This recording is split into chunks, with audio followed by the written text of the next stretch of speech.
Mari kita meneruskan pelajaran kita di dalam Injil Yohanes sekarang pasal 15 dan video ini pasal 15 ayat 1 sampai 4. Bagian ini pasal 15 ayat 1 sampai 16 menceritakan pokok anggur dan rantingnya.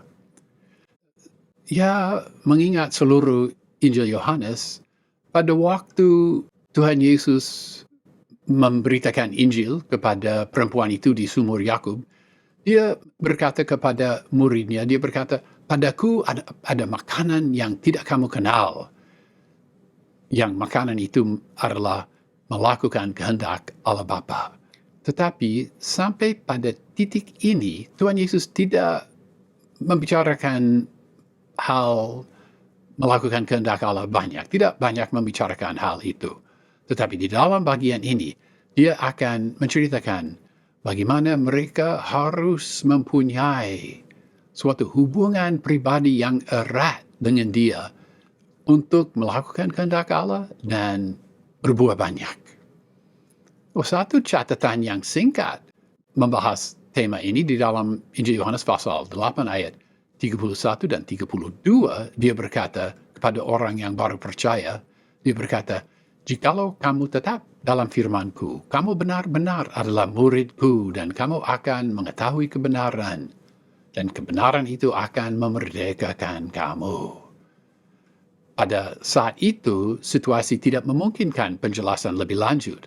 Tetapi sekarang, dalam waktu ini yang tenang, masih ada waktu, sedikit lagi waktu di mana dia dapat menjelaskan kepada mereka apa itu menetap di dalam dia dan berbuah.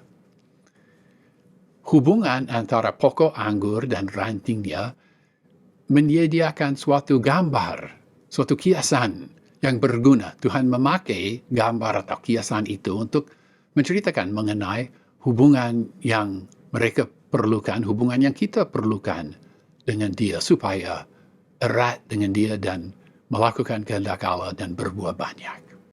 Kita melihat bahwa pokok anggur sering dapat ditemui di Israel dan pemeliharanya dipahami setiap orang. Di dalam Bilangan pasal 13 ayat 20 sampai 24 dan Ulangan pasal 6 ayat 11, 1 Raja-Raja pasal 4 ayat 25 berkata, sehingga orang Yehuda dan orang Israel diam dengan tenteram, masing-masing di bawah pohon anggur dan pohon arahnya, dari Dan sampai Beersheba, seumur hidup Salomo.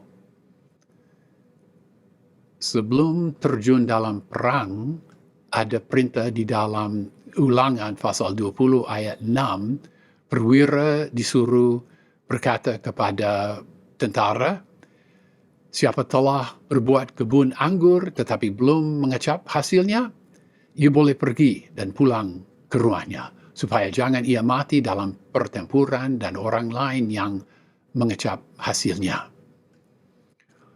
Gunung-gunung dan bukit-bukit Yudea tidak memungkinkan terigu, tetapi kebun anggur berbuah di situ. Dan sampai sekarang dapat dilihat peninggalan pemeras buah anggur di banyak tempat di Yudea dan Israel, diukir di dalam batu.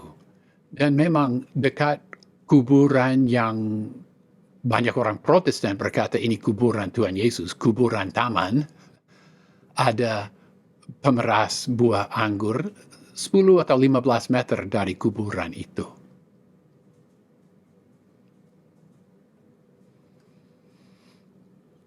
Brown menceritakan proses pemeliharaan buah anggur di Israel, ranting-ranting yang tidak berbuah dipangkas pada bulan Februari atau Maret. Pemangkasan itu kadang begitu drastis sehingga hanya pokok tinggal dan tidak ada ranting. Pada bulan Agustus, setelah daun muncul, tahap kedua dari pemangkasan dilakukan? Tunas kecil dipangkas supaya getah lebih kuat mengalir pada ranting-ranting yang karena itu dapat berbuah. Dalam firman ini, Tuhan Yesus adalah pokok anggur. Kita adalah ranting. Ada ranting yang tidak berbuah. Ranting seperti itu diangkat. Ya, bagian pertama dari ayat 2. Dan di dalam ayat 6 dan 7, ranting-ranting itu dianggap tidak berguna.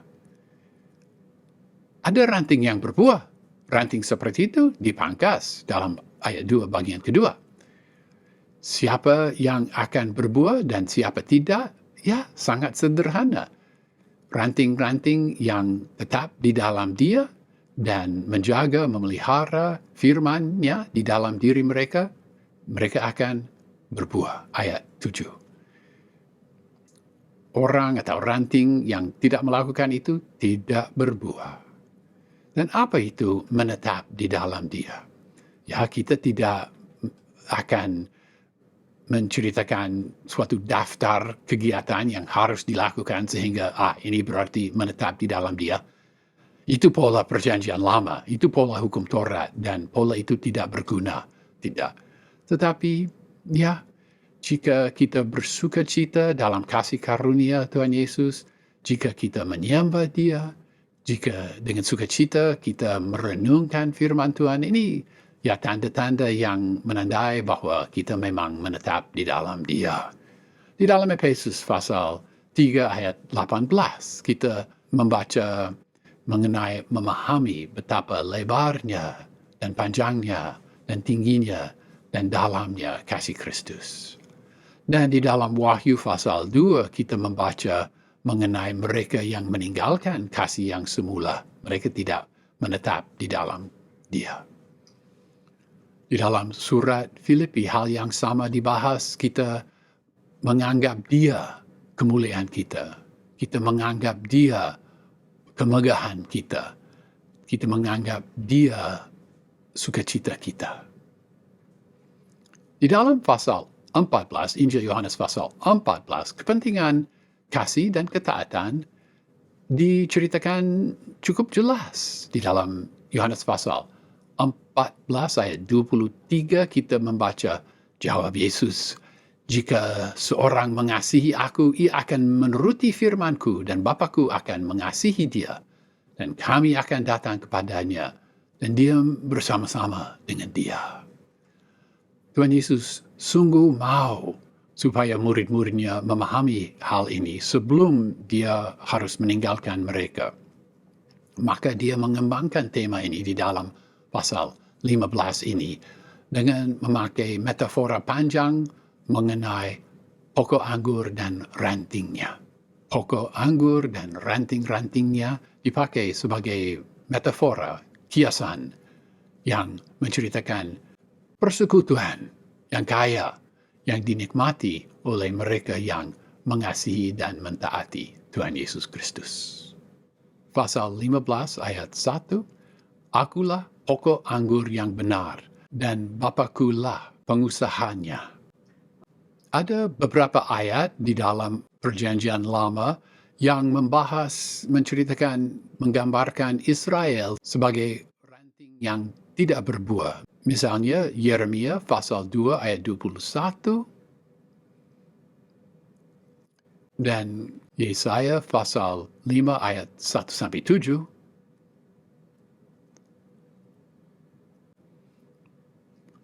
Carson mengamati bahwa ayat-ayat seperti ini di mana Israel digambarkan sebagai ranting yang tidak berbuah selalu disertai dengan teguran dari Allah. Israel ditegur, dan ancaman hukuman pada Israel. Berbeda sekali ayat-ayat ini, Tuhan Yesus adalah pokok anggur yang benar. Dia tidak gagal seperti Israel gagal. Pasal 15 ayat 2, "Setiap ranting padaku yang tidak berbuah, diangkatnya. Dan setiap ranting yang berbuah, dipangkasnya, supaya ia lebih banyak berbuah." Siapa ini yang tidak berbuah? Apa mereka lahir baru tetapi karena dosa keselamatan mereka hilang? Tidak, itu tidak mungkin. Keselamatan adalah karunia pemberian dari Allah kepada siapa-siapa yang percaya pada Tuhan Yesus Kristus. Pada saat orang percaya, syarat kita sudah digenapi. Kita lahir baru. Tidak dapat menjadi tidak lahir baru. Kegiatan atau kerja kita, kelakuan kita tidak mendukung kita menerima karunia itu, dan kegiatan kita tidak mendukung kita mempertahankan karunia itu. Ataukah mereka yang tidak berbuah adalah orang yang tidak lahir baru, tidak percaya pada Tuhan Yesus Kristus? Tidak, karena ranting-ranting di situ adalah di dalam aku. Mereka, ranting-ranting itu dan orang itu, mereka di dalam Tuhan Yesus Kristus. Suatu ungkapan yang hanya dapat dipakai mengenai orang yang sudah percaya kepada Tuhan Yesus Kristus. Ranting-ranting yang tidak berbuah melambangkan manusia yang sudah percaya, selamat, lahir baru, tetapi tidak berbuah. Ya, ayat ini menceritakan dua kemungkinan untuk ranting-ranting itu. Tergantung apa berbuah atau tidak berbuah. Ada ranting yang diangkat, ada ranting yang dipangkas. Keadaan ranting yang tidak berbuah diceritakan lebih panjang di dalam ayat 6. Keadaan ranting yang berbuah diceritakan lebih panjang di dalam ayat ini dan juga ayat 3, 4, dan 5. Di dalam ayat ini, buah adalah kiasan menceritakan hasil pelayanan dan kehidupan rohani yang dihasilkan oleh Allah di dalam kehidupan orang percaya dan orang percaya yang menuruti kehendak Allah.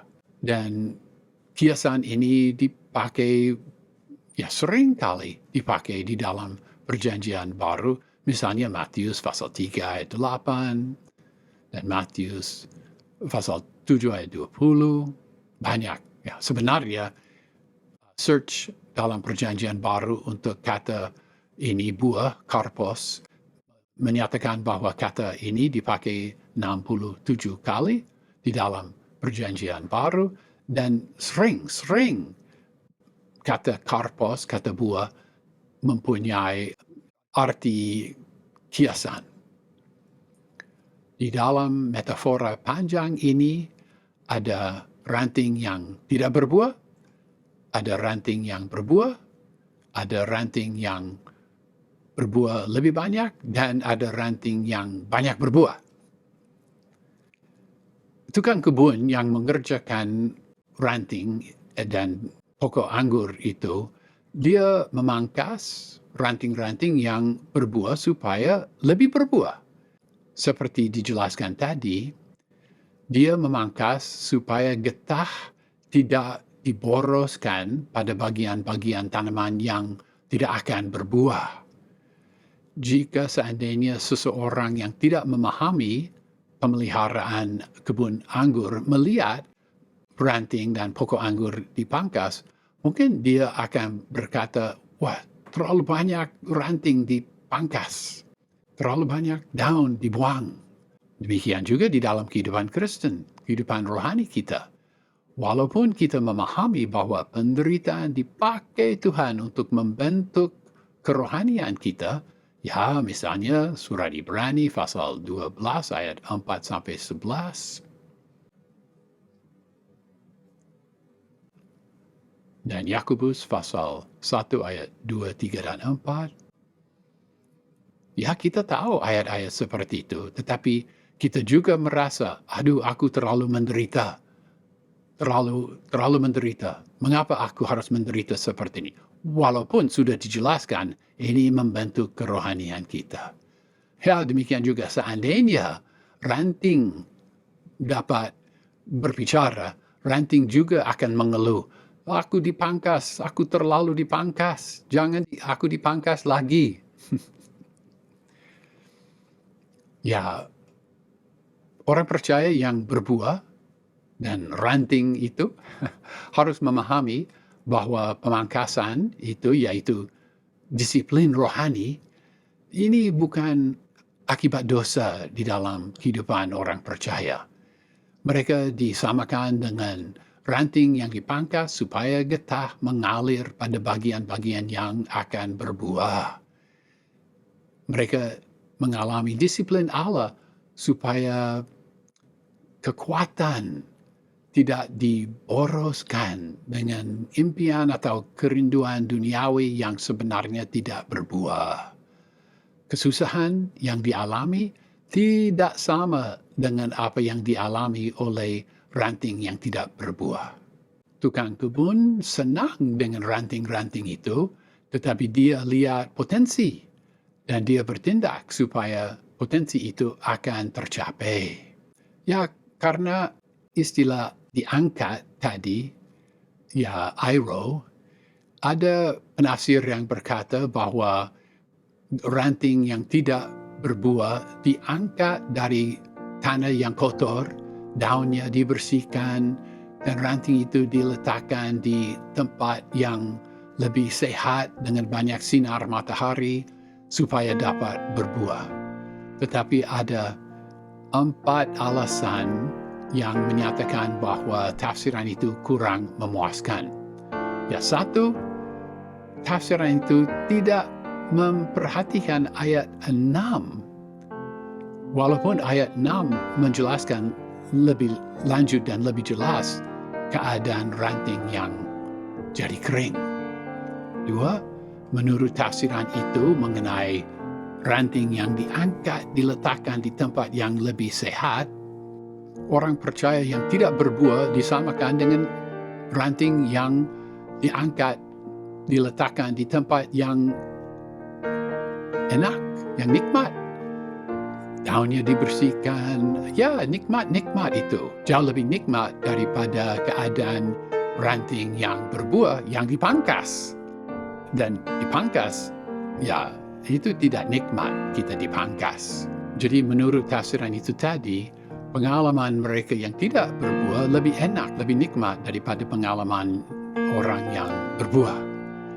Alasan yang ketiga, kebiasaan daun dan ranting yang tidak berbuah diangkat dan dibersihkan itu tidak dicatat di dalam sastra itu yang masih dapat ditemui.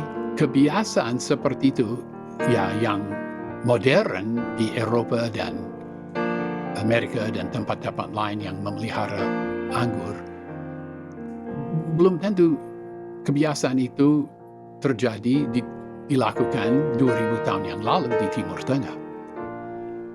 Dan keempat, juga pemangkasan itu yang tertekan di dalam ayat ini. Jadi jika ayat itu tidak menceritakan pengalaman ranting yang tidak berbuah, apa yang terjadi kepada manusia yang orang percaya yang tidak berbuah dan ranting yang tidak berbuah? Ayat 6 menceritakan bahwa ranting itu diangkat dan dibuang ke tempat yang seperti sampah. Tidak baik itu.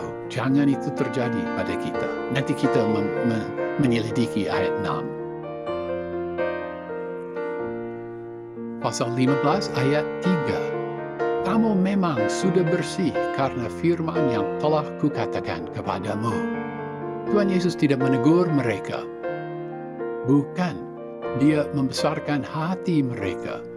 Ajaran yang telah dia sampaikan kepada mereka sudah membersihkan mereka. Tetapi mereka harus tetap maju dalam pertumbuhan rohani. Dan kemajuan itu hanya mungkin jika mereka tetap memelihara persekutuan yang akrab dengan dia, yang seperti dinyatakan di dalam ayat-ayat yang berikut. Sekali lagi jelaslah, mereka orang percaya sudah memiliki hidup kekal. Dan ini memiliki hidup kekal adalah syarat yang pertama. Memiliki syarat pertama. Syarat kedua, tetap menetap di dalam Tuhan Yesus Kristus. Maka berbuah. Ya, sebenarnya tidak boleh berhenti di tengah-tengah satu alinea, tetapi ya secara praktis kita mau supaya video ini tidak menjadi terlalu panjang, maka kita berhenti di sini dan di dalam video yang berikut kita akan meneruskan rekaman ini.